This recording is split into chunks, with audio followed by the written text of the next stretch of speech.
Olá, bem-vindos ao canal. Hoje vamos trabalhar com cubismo. Vamos nos inscrevendo aí. Se gostar, comenta no final.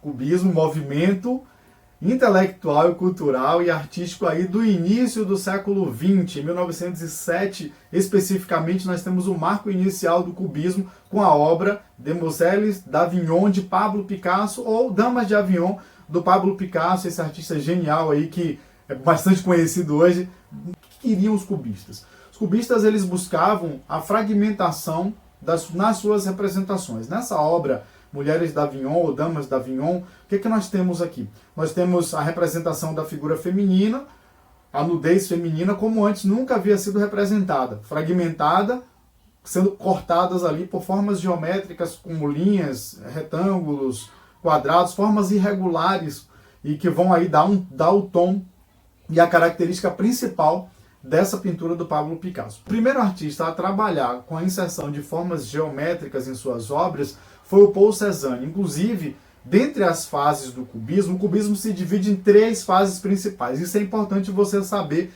aí nos seus estudos. Nesse resumo, eu apresento as 3 fases principais do cubismo. Primeira fase é a fase cezanniana. Isso mostra pra gente que o Paul Cézanne ele teve uma participação muito grande, uma influência muito grande no surgimento do cubismo, dando aí nome à primeira fase. A fase cezanniana é a fase mais sóbria do cubismo. Ele tem ali já a fragmentação da figura, a inserção de formas geométricas, tanto na representação da figura humana quanto da natureza, mas nós temos a utilização de cores mais sóbrias. Aqui, esse é um ponto para a gente destacar em relação a esse cubismo cezanniano, onde ele trabalha com formas geométricas. Já há decomposição, mas as cores utilizadas são cores mais sóbrias, cores próximas ali ao marrom, ao bege, são cores, tem muito tom de preto, então é uma obra mais, do ponto de vista cromático ali, ela não usa uma policromia muito intensa.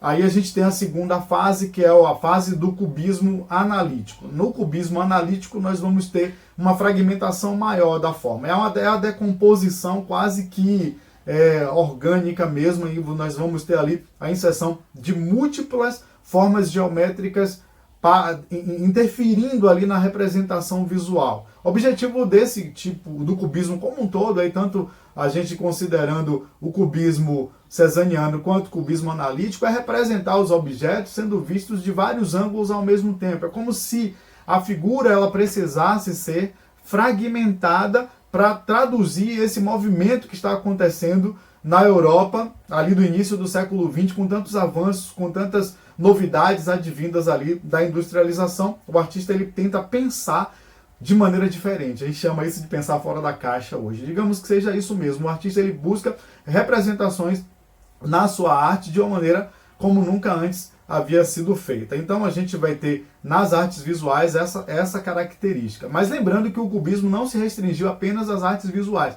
O cubismo ele foi além, ele perpassou pela literatura, pela poesia, pela escultura. Então nós temos uma série de manifestações ali, de formas de expressão dentro do movimento cubista. Estamos na fase do cubismo analítico, e a terceira fase é a fase do cubismo sintético. Aqui, essa fragmentação, que era muito mais intensa lá no cubismo analítico, ela vai ser reduzida. Então o artista ele vai fragmentar menos as formas, mas ele vai utilizar essas formas geométricas, continuará utilizando essas formas geométricas, até porque isso é o traço principal do cubismo.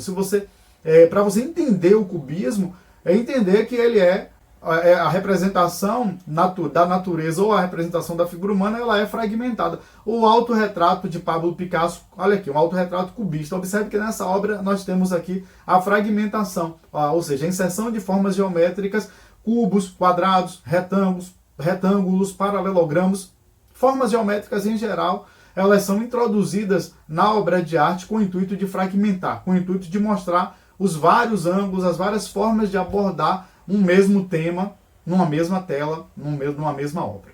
Então o cubismo sintético é essa terceira fase. A terceira fase cubista ela se dá aí nesse processo. Lembrando que os principais artistas cubistas dentro dos movimentos de vanguarda, desse movimento específico de vanguarda, o Pablo Picasso, Georges Braque. A gente não pode desconsiderar a influência do Paul Cézanne e o cubismo, enquanto movimento cultural e artístico na Europa, ele vai até aproximadamente 1914. Porém, as ideias oriundas aí dos movimentos de vanguarda, tanto do cubismo quanto dos outros movimentos, e aí nós temos vários outros que vamos trabalhar aqui nas próximas aulas, essas ideias elas vão se expandindo e elas vão ganhando campo no mundo aí da produção artística e do mundo intelectual, até que chega ao Brasil. Então o cubismo no Brasil, ele tem o seu marco inicial na Semana de 22, Semana de Arte Moderna, que aconteceu em 1922 em São Paulo, tendo como principais artistas aí a Tarsila do Amaral. Observe a obra da Tarsila do Amaral.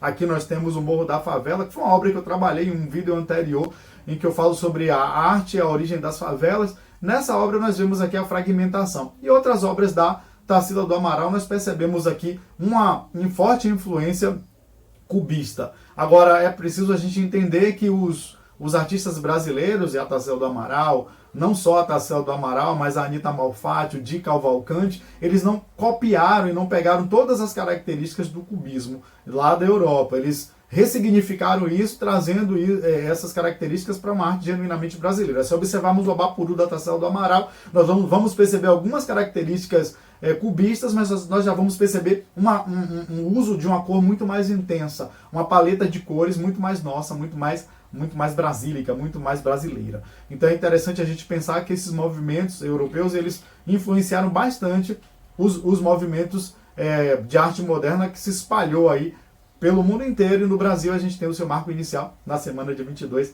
Semana de Arte Moderna. E só para recapitularmos aí, nós temos o Georges Braque e o Pablo Picasso como principais ícones do cubismo, principais nomes, o Paul Cézanne como um dos precursores e também ali perfazendo essa galeria de grandes nomes. Aqui no Brasil nós temos a Tarsila do Amaral, a Anita Malfatti, nós temos o Di Cavalcanti, e o cubismo ele apresenta aí 3 fases principais: a fase cezanniana, a fase analítica e a fase sintética. E para fecharmos aí, você não se esquecer e esse resumo ficar aí gravado na sua mente, na sua cabeça, principal característica do cubismo: fragmentação da forma e a inserção de figuras geométricas na representação artística. Aí a gente fecha com chave de ouro e você vai para a sua prova muito bem aí para conquistar aí os seus concursos, suas seleções, seus vestibulares ou o seu trabalho de escola. Forte abraço e até a próxima.